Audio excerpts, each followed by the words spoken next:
Hey, it's Soul with another video. This is going to be a sort of podcasty format, so the visuals are going to be a little bit light. You don't need to keep your eyes on the screen the whole time, but there might be a couple things to look at. Today I'm going to talk about the introduction of new races in the future of the World of Warcraft. I've been asked a bunch of times, believe it or not, on my thoughts on what allied races might be coming soon and who will join what faction, like will ogres and Tuskar be a thing, and stuff like that. It would have been easier for me to make another list of fun allied races I'd like to see for the clicks, but you've already seen a bunch of those already, and that, to be honest, that doesn't interest me very much. Because first and foremost, I want to talk about the game design of things. That's what interests me much more, not just the what of new races, but the how, because at the end of this ramble-thon I'm about to do, you might get even more excited for what's to come. So yay, I get to run my mouth and introduce all sorts of crazy ideas, so let's get into it. First off, what is an allied race? Is it a sub-race? No. Aside from that being a sort of racist term in itself, Blizzard was pretty intentional in calling them an allied race because that, by every measure, is what they are. The very premise around these 6 races introduced in the Battle for Azeroth expansion is about making allies. The Alliance and the Horde are the 2 major powers that exist on Azeroth, and they've survived these past 30 or so years of Warcraft history. So screw the old orcish clans and the minions of the Lich King, the rogue elementals, the servants of the old gods. All of them got stamped out, or just reduced to irrelevance at best. As for friendly races who assist the world's defense over the years, not everyone gets to join this club, so sorry to the Tonka. So while it's understandable as to why the first additional races joined their respective factions, it doesn't say very much at all to explain why the Horde and Alliance are okay with Pandaren being allowed to join whatever faction they feel like and not give a hoot. I guess that's why they're not on the wallpaper, but it does speak to that race as being the most human and relatable of the player races in WoW, but that's for another conversation altogether. Both the Alliance and the Horde, by the end of the Legion expansion, are severely weakened thanks to the many years of war. In Legion, both factions suffered a sudden change of leadership and the, again, decimation of their regular armies. They still command influence, but they need manpower. They can't just multiply. They can't just manufacture soldiers. Okay, at least not efficiently. They need allies, and that's what these allied races are. At this point, we've seen 2 ways how new races are introduced. Up until the Battle for Azeroth expansion, races just came out the box. You can make a Blood Elf, Draenei, Panda, Worgen, or Goblin on day 1. Make a new character, you play through an introduction to get the player acclimated into the new race, and that was it. The Battle for Azeroth expansion introduces allied races in a very different way. In this case, the races are already introduced through quest and story content from the previous expansion through Legion, and it's not required for players to play as that race to experience their story. Ask yourself this question: how many players do you think know the basic story behind every playable race in WoW? Don't answer that, because my point is that if you played through Legion, there's a much higher likelihood that you're familiar with all 4 of these initial allied races. You're already sort of invested whether or not you plan on playing any of these races ever. In another twist, 4 of the 6 allied races are available early. In fact, well over 6 months in advance of the new expansion if you wish to pre-order. And once the expansion is purchased or pre-purchased and other requirements are met, a short questline is made available to finally unlock that race.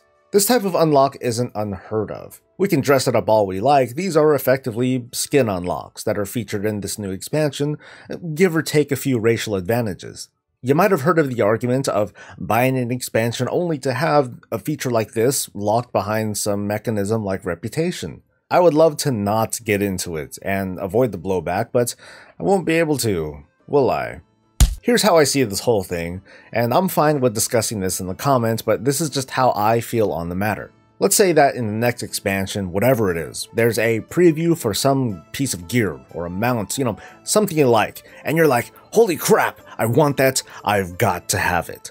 Once that expansion comes out on day 1, or when I pre-order, should that item already be in my inventory? Or should that particular item be dropped from a quest, a boss, from an achievement, something more traditional? That's how I see an allied race. It's a bit of prestige, it's a reward, not merely an included feature. It's a thing in the expansion that I can get, but I have to go through whatever flamin' hoops are presented before me. For me, it's proof to the casuals that yes, I went through the trouble of obtaining this unlock and getting this special armor set that you can't simply buy. I see another argument a lot, it's kind of related, how some wish that epics felt like epics again, and that transmog ruined the feeling of having something no one else does, because those quote other people can just go back and farm the content when it's no longer relevant, which waters down that feeling of prestige. That is, at least the way I see it, how allied races are meant to be viewed, and that's just one person's thought on the matter. If you're not happy with how accessible or inaccessible they are, I'm not gonna fight you there, so long as you at least get where I'm coming from, okay? Alright, so back to allied races. I think of these as not simply a feature, but just as the method that Blizzard decided to deliver this feature, these races. It's neat to see that there are 6 races coming in Battle for Azeroth.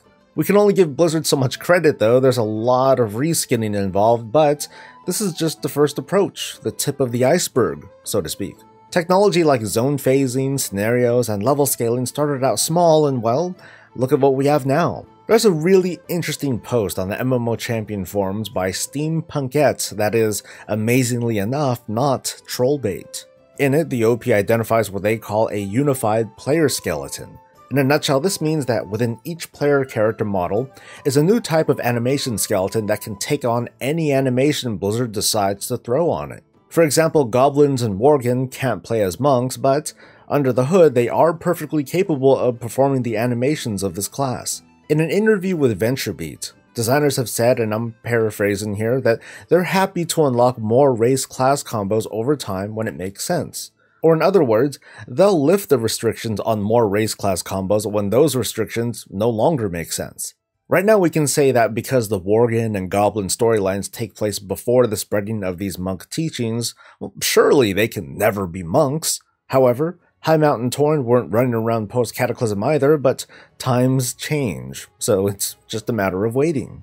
Maybe I'm snowballing here, but there's the potential that any race can be capable of becoming playable, providing that it's given this special animation skeleton. It would take time to, say, recreate the Furbolg to have this new type of skeleton, but once it's done, it'll be capable of all player animations without having to start from scratch. And that is a huge, huge time saver in part of Blizzard. There's a drawback though. This could also mean that future races won't have a unique combat animation style. For example, the Worgen's version of the Thousand Fist ability might be more iconic if it was a series of claw swipes instead of closed fists. It could also mean that one day players can walk like a human, dance like an orc, and play as a demon hunter, but that's purely speculation based on mere potential. So onto the story of these allied and other races. In the face of a kind of clearance sale on the Horde and Alliance memberships, we've got to slow down and think of the context behind the introduction of these new playable races. WoW's allied races come with a story that's already written for them. The new Tauren, Elf, Dwarf, Troll, and Draenei, they already have their story written and ready to experience in the Battle for Azeroth. Context and story is still important in the World of Warcraft.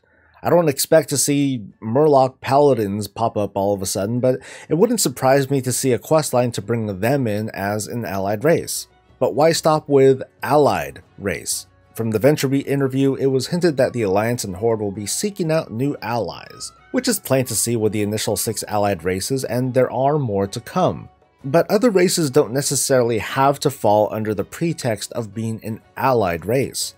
Here are some examples, all speculative and not given a lot of thought, so I'm just throwing some ideas out there, okay?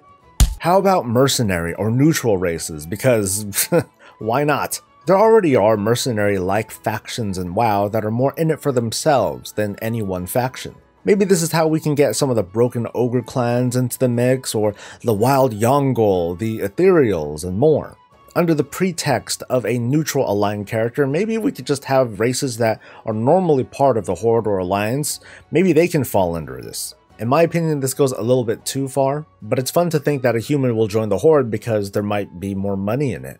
What about enslaved or captured races? Okay, maybe not literally that, but what if players could beat up a race so badly that they just submit and they don't want any more trouble, so they're like, okay, they'll work with us instead.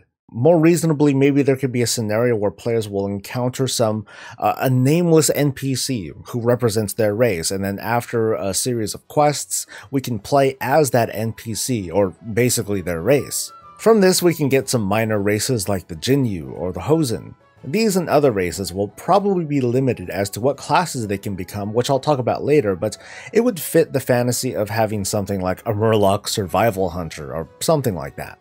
I know this sounds crazy, but what about crafted races? I mean, since we're going off the rails, we might as well go sci-fi too, so how about a questline to repower the Forge of Wills? And that in turn will pop out the Earthen, or the Clockwork Gnomes, or maybe the Mogu, or some other customized Titan Forge construct. Alright, so all these new possible races make for some pretty fun speculation, but without some good class diversity, the reveal of additional races could easily turn out to be very, very uninteresting. With the upcoming allied races, we're already seeing a little bit of this. Between the 4 that we have access to now, there are no new Alliance Shaman and no new Horde Paladin capable races. We'll have a better snapshot of class accessibility as we get closer to the Battle for Azeroth launch, but this already tells you a little bit on how much WoW's story restricts class combinations outside of more universal classes like warriors, hunters, and rogues. This is where things get kind of dicey, because in order to open up more of these race and class combinations, it's going to take even more intensive story to sell the idea. Now I can buy into the idea that ogres join the Horde, but probably not them joining the Knights of the Silver Hand.